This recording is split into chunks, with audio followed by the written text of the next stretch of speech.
presidente del Congreso, Efraín Cepeda, convocó al gobierno a buscar un gran acuerdo jurídico para darle participación parlamentaria a las víctimas del conflicto. Comisión Primera del Senado aprobó la convocatoria de una Asamblea Nacional Constituyente para reformar la justicia en el país. Alerta en el sur del país por desabastecimiento de gas propano. Senadores piden a las autoridades tomar medidas urgentes. Proponen que congresistas y representantes de la OIT tengan asiento en la mesa de concertación salarial. En Cali, víctimas del conflicto armado, comuneros y representantes de diferentes sectores sociales participaron activamente durante el 5º encuentro por la reconciliación. Piden plan de choque para aliviar situación en zonas de frontera por crisis venezolana. Preocupación por aumento de casos de niños quemados con pólvora en el país. Senado propone una ley nacional que permita regular su uso.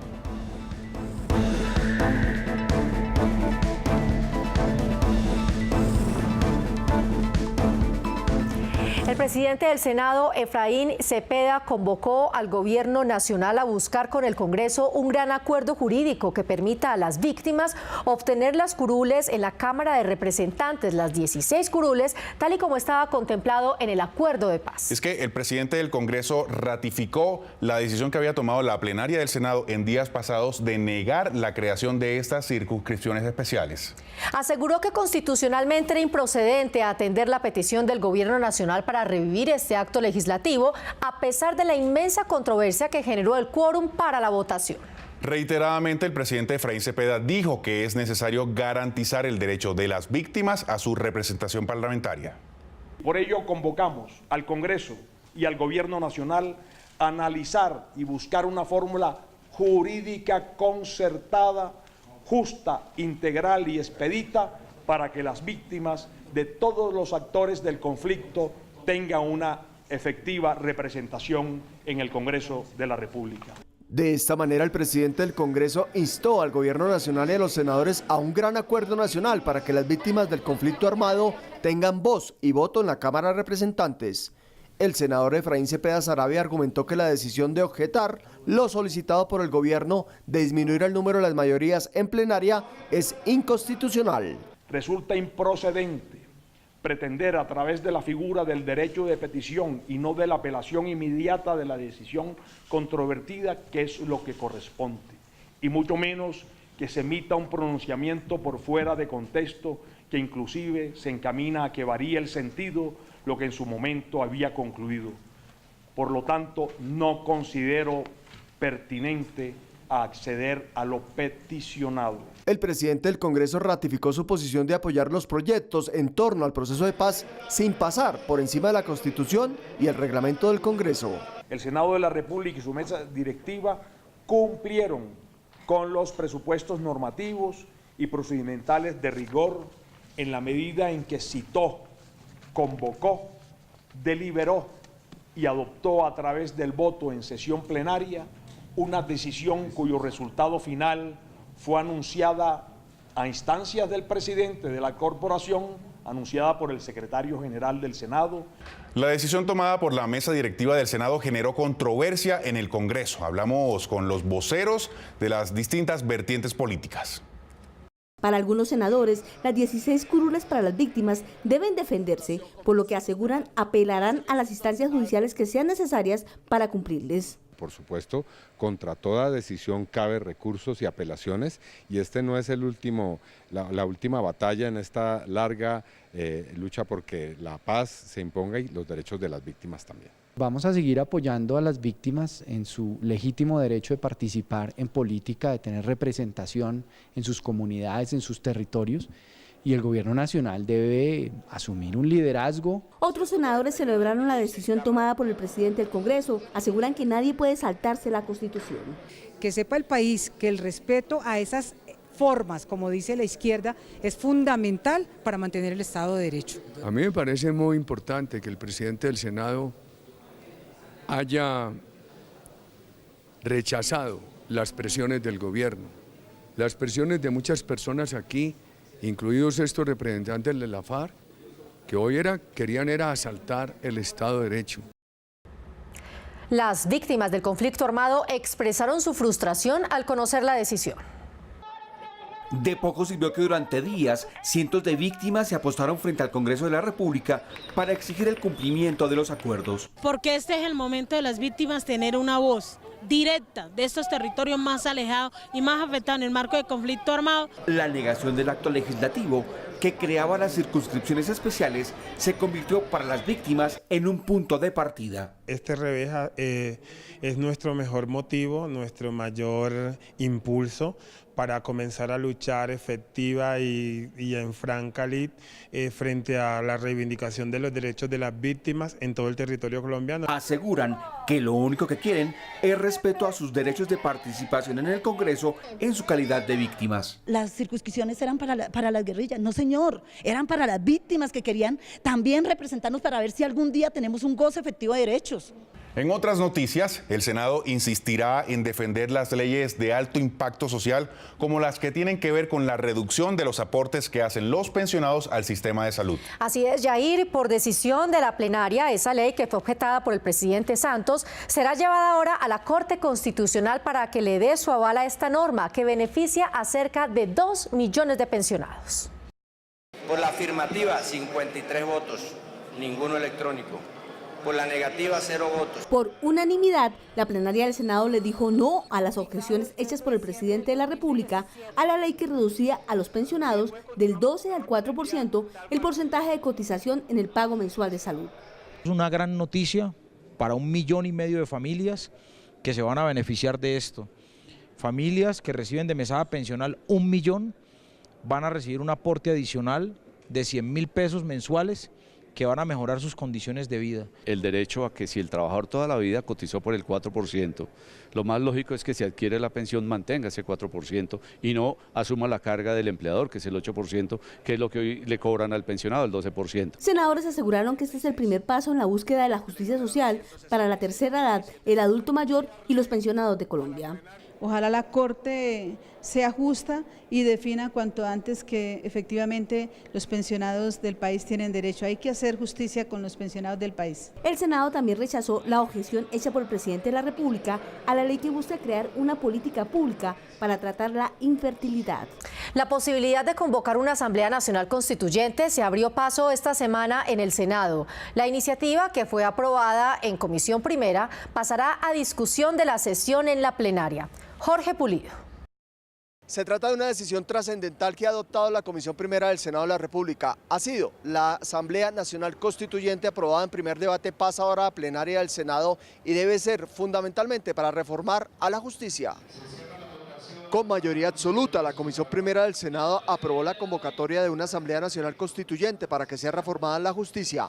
De acuerdo a la ponente, es necesario un cambio sustancial para que sea más operante, ágil y efectivo el sistema del aparato judicial. El único camino, objetivamente, para reformar la justicia en Colombia es una asamblea constituyente. El Congreso ha tramitado más de 46 proyectos de reforma y no ha salido ninguna.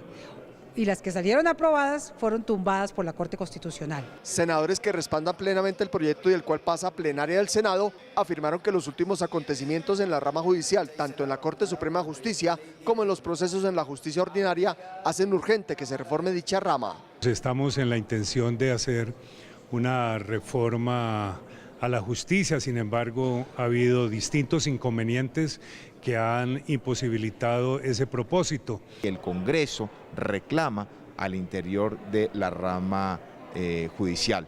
Como la Corte Constitucional ya se pronunció y no nos dio ninguna otra posibilidad, hay que acudir al constituyente primario. De ser aprobado el proyecto por la plenaria del Senado, será el nuevo gobierno que entraría a ejercer el 7 de agosto del 2018 el que convoque a la Asamblea Nacional Constituyente con el fin de reformar a la justicia. Los senadores argumentan que la decisión de lo contencioso administrativo y la justicia ordinaria ha sido muy lenta, por eso es necesario reformar a la justicia y que precisamente deberá ser una asamblea constituyente. 30 miembros por 3 meses que tomarán la decisión. Esta es la información desde el Congreso. Jorge Pulido, me despido, muy buenas noches. Gracias, Jorge. La intención del gobierno de reformar las normas que regulan la actividad política se frustró por ahora. Para introducir nuevas reglas de juego de la política, será necesario que el gobierno presente un nuevo proyecto de ley. La reforma política era la generación de nuevas normas políticas para no cometer irregularidades administrativas a la hora de realizar coaliciones, cambio de partido político, transfugismo y generación de listas de candidatos al Senado y la Cámara dentro de los partidos. Pero en el contexto político del país, ¿era necesaria esta reforma? En Colombia sí es necesaria una reforma política. Nosotros no tenemos justicia electoral, hay que construirla. Nosotros no tenemos fiscalía electoral. Y así en general, por ejemplo, las listas cerradas y abiertas. La lista abierta es la esencia de la corrupción vigente en Colombia. ¿Qué pasó al interior de los partidos? ¿Por qué no tuvo éxito esta iniciativa? Desde luego hay temor de algunos partidos que los miembros de cierto partido migren hacia otros partidos fuertes y eso debilitaría desde luego el posicionamiento de las teorías o de las políticas públicas del gobierno. ¿Es necesario volver a presentar una reforma política en el país? Sería muy importante que en un inmediato futuro el país se propusiese, particularmente, claro, el sector de la política, en hacer a fondo una reforma que entrañara las modificaciones del sistema electoral, el sistema de elección de los miembros de las corporaciones públicas, la financiación de las campañas, las listas cerradas, el voto pedagógico u obligatorio, como le llaman algunos, en fin. Varios senadores desde ya planean la estructuración de un nuevo proyecto de ley de reforma política con nuevas reglas de juego y será presentado mediante trámite ordinario y no por fast track, para hacer un estudio juicioso y sin afanes del tema. Y esta es una buena noticia para estudiantes. Avanza con éxito la discusión de la ley que elimina el cobro de los derechos de grado en colegios y universidades de carácter público y privado.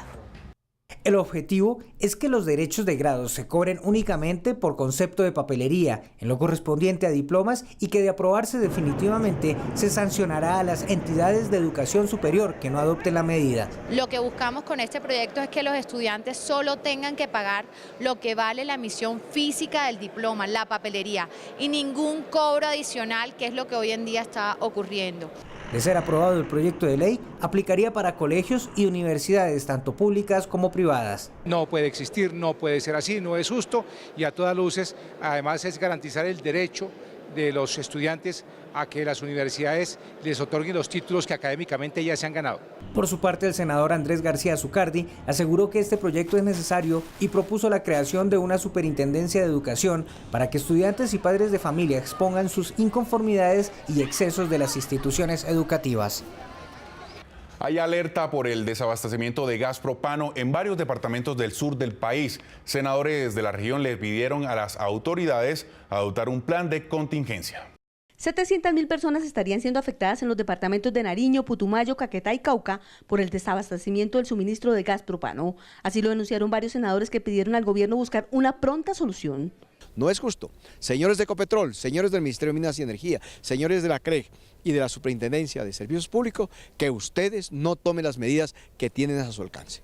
Aseguran que en Pasto amas de casa a diario, desde la madrugada hacen largas filas para acceder a una pipeta y la situación es cada vez más apremiante, afectando la cotidianidad de miles de familias. Estamos a puertas del fin de año, año nuevo, es la posibilidad que tienen las familias pobres de conseguir un ingreso adicional a través de la venta de sus productos, de los pequeños negocios. Y hoy con esta escasez de gas pues se ve amenazado esa posibilidad que tiene. Los senadores pidieron que se debe pensar rápidamente en abastecer al sur del país de gas propano con una planta desde el municipio de Yumbo en el Valle y no como ocurre hoy en día que se hace desde la costa atlántica o otras regiones del país. Comenzaron esta semana las reuniones de trabajadores, gremios económicos y gobierno nacional para fijar el aumento del salario mínimo para el 2018, una discusión en la que debería intervenir el Congreso de la República. Durante los últimos 20 años, el gobierno ha impuesto por decreto el aumento del salario mínimo en 15 oportunidades, es decir, que solo en 5 ocasiones se ha llegado a un acuerdo con los trabajadores. Las posiciones radicales de las partes y las diferencias en términos porcentuales han impedido en muchos casos concertar el ajuste anual. Por eso, varios senadores creen que los congresistas deberían tener asiento en la mesa de negociación. El Congreso de la República sería un buen interlocutor para el gobierno, para ayudar a mejorar esas condiciones en las que el salario mínimo aumenta con restricciones, aumenta de manera corta, de manera escasa, y creo que sería una buena manera de que los ciudadanos se sientan representados y que sientan tranquilidad de la participación del Congreso en esta materia. Yo creo que también debería tener asiento representantes de la Comisión de Expertos de la OIT, porque definitivamente no puede establecerse un diálogo en donde hay unas mayorías, unas vocerías mayorías y votan mayoritariamente. Hay que hacer un cambio profundo a la estructura de esa comisión de concertación permanente de las políticas salariales y laborales. Este año las posiciones están muy distantes. Mientras se especula que la oferta gubernamental no superará el 5%, los sindicatos ya fijaron su posición. La Central Unitaria de Trabajadores está reclamando mínimo el 12%. La puja para definir cuál será el aumento del salario mínimo para 2018 apenas comienza. Urgente llamado desde el Senado al Gobierno Nacional para que tome medidas que permitan aliviar la crítica situación que se registra en las poblaciones fronterizas con Venezuela.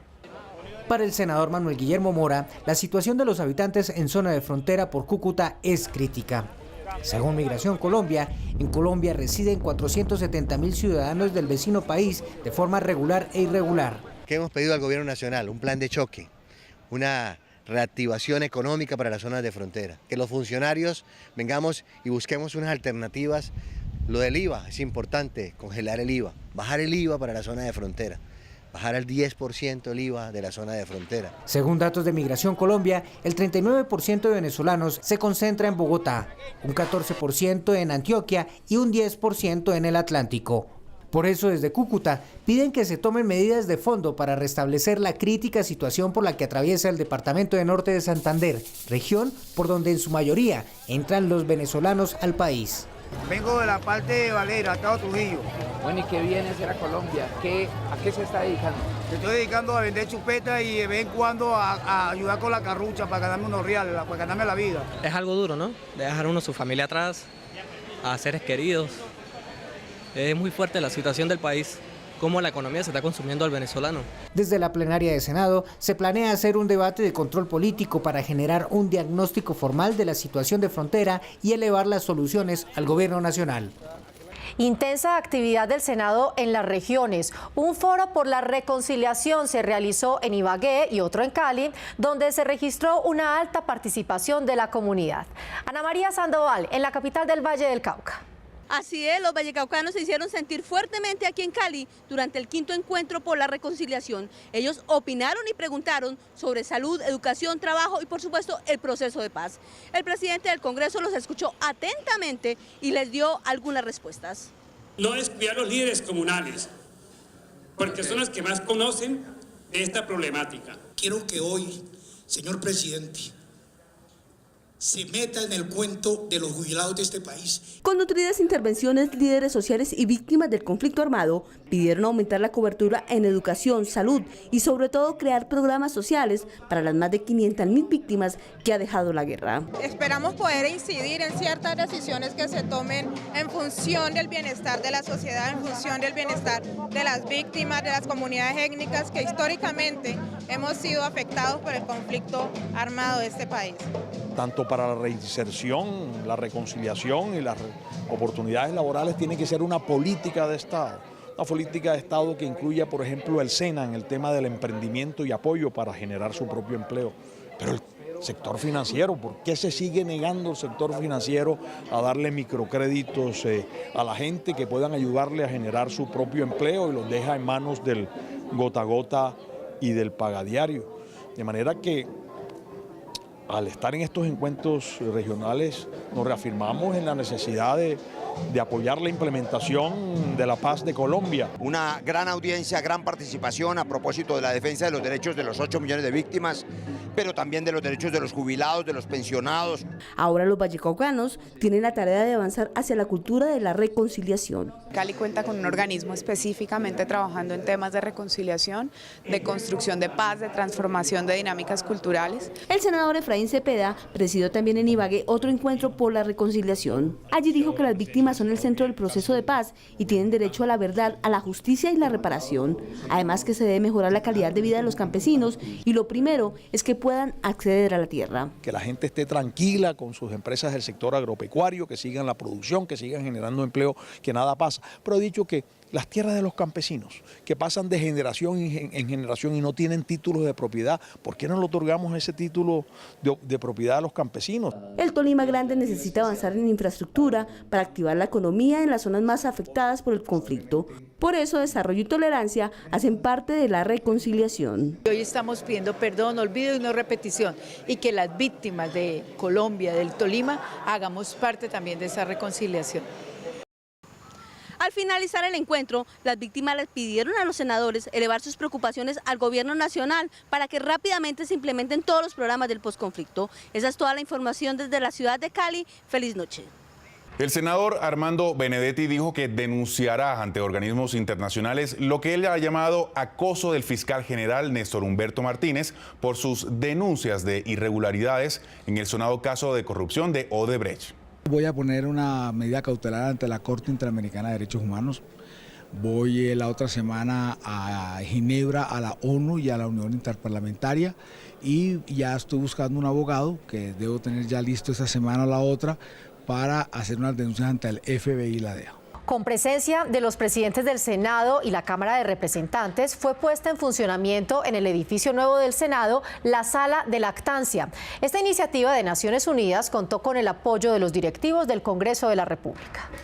Propiciar espacios para que la madre amamante a su bebé en condiciones higiénicas es el objetivo del Senado de la República, que puso en marcha la Sala de Lactancia Materna, un ejemplo para las instituciones públicas y privadas del país. Materializamos la obligación legal, pero sobre todo expresamos nuestro compromiso de estar siempre al lado de los niños y niñas de Colombia. La leche materna es el mejor alimento para el bebé en los primeros 6 meses de vida. Darle valor a este vínculo inicial es garantizar una buena nutrición y momentos de bienestar tanto para la madre como para el niño. Quiero a todos modos agradecer acá al Congreso, a la Cámara de Representantes y al Senado que nos hayan tenido en cuenta a las madres lactantes por esta sala. La Sala de Lactancia Materna está ubicada en el 7º piso del edificio nuevo del Congreso, un lugar ameno donde las madres podrán dedicarle el tiempo necesario a su bebé. Directivos de las juntas calificadoras de invalidez aseguraron que los conceptos que emiten estas entidades para determinar el grado de invalidez o enfermedad de un trabajador están sustentados en la normatividad vigente. Líderes sindicales sostienen que los fallos carecen de objetividad. En 2016, más de 600.000 personas sufrieron algún tipo de accidente laboral y 712 murieron. Por esta razón, sindicatos de trabajadores están en alerta, pues aseguran que las juntas médicas de calificación de invalidez no están ejerciendo su labor de manera autónoma y objetiva. Ellos están calificando cuando es pérdida de capacidad laboral por un accidente de trabajo con la documentación que solamente emita la ARL. Representantes de las juntas de calificación se defienden. Dicen que trabajan según la normatividad vigente. Nuestro trabajo consiste en aplicar unos instrumentos y unas normas que ha definido el Estado colombiano. El problema de Colombia es estructural, una reforma a la seguridad social. No es justo que haya un sistema de salud dividido de acuerdo a la causa del accidente o de la enfermedad. El senador Alberto Castilla, en compañía de 28 sindicatos a nivel nacional, radicaron un proyecto de ley con el cual se busca solucionar esa polémica. Una única instancia en la Junta de Calificación de Invalidez da el dictamen y dirá, de acuerdo al porcentaje en que se califique la pérdida de capacidad laboral, si el trabajador puede seguir ejerciendo sus actividades o va a tener una pensión por invalidez. El Congreso de la República trabaja una nueva reglamentación de ley de minería ilegal que, más allá de sancionar a los responsables de esta práctica, lo que busca es proteger los ríos, mares y cultivos de la contaminación. La extracción ilícita de minerales afecta a diario 40 hectáreas de cultivos con la irrigación de mercurio sobre los afluentes. La preocupante cifra la dio a conocer el ministro de Ambiente en un foro sobre conservación y mitigación de riesgo en océanos y ríos del país que se desarrolló en el Senado de la República. Por cada día que dejemos de tener esas herramientas se nos deforestan 40 hectáreas de bosque y se vierte al ambiente media tonelada de mercurio, lo cual es sumamente grave. Pero estamos trabajando de manera coordinada con el Congreso para tener esas herramientas a la mano. El Congreso contempla duras penas a través de una legislación que castiga la minería ilegal que actualmente afecta a 25 departamentos, siendo Antioquia, Cauca, Chocó, Nariño y el sur de Bolívar los más perjudicados con la extracción ilícita de oro, carbón y materiales de construcción. Ya nosotros aprobamos ese muy importante convenio internacional Miamata, que tiene que ver precisamente con ese combate del vertimiento de mercurio, pero recordemos que eso viene también de la minería ilegal. Esta legislatura le da dientes a las corporaciones regionales y a la Autoridad Nacional de Licencias Ambientales para que ejerzan mejores controles sobre insumos como el mercurio y el cianuro y que las licencias y permisos ambientales sean más estrictos. La Noche de las Velitas marca el inicio de las fiestas decembrinas, pero también abre el registro de una lamentable realidad: los casos de niños quemados por pólvora. En la primera semana de diciembre ya son cerca de medio centenar los casos registrados en el país. Por eso el Senado estudia la posibilidad de endurecer las sanciones a quienes no obedezcan la restricción al uso y comercialización de la pólvora. Con esta nota los invitamos a regresar a nuestra emisión de la próxima semana. ¿Nos vemos? Nos vemos. En promedio, 2 de cada 10 víctimas por manipulación de pólvora son menores de 18 años. Antioquia sigue liderando la lista de personas quemadas. Senadores proponen una ley nacional que regule su uso y endurezca las sanciones para quienes fabriquen y comercialicen de manera ilegal. La norma debe entrar a regular con toda la exhaustividad, teniendo en cuenta de que debe introducirse la Policía Nacional, las autoridades competentes y por supuesto el Ministerio de Salud en el endurecimiento de las penas y sobre todo lo que tenga que ver con producción en el área urbana. Las causas de las quemaduras corresponden en un 68% a la manipulación directa y en un 26% por estar cerca de quienes quemaban la pólvora. Según el Instituto Nacional de Salud, los artefactos explosivos más utilizados son totes, voladores y cohetes. El año pasado fueron 385 niños quemados con pólvora. Por eso es fundamental que los padres de familia impidan que los niños manipulen la pólvora. Aseguran los senadores que es urgente que las alcaldías intensifiquen los controles y apliquen las sanciones correspondientes.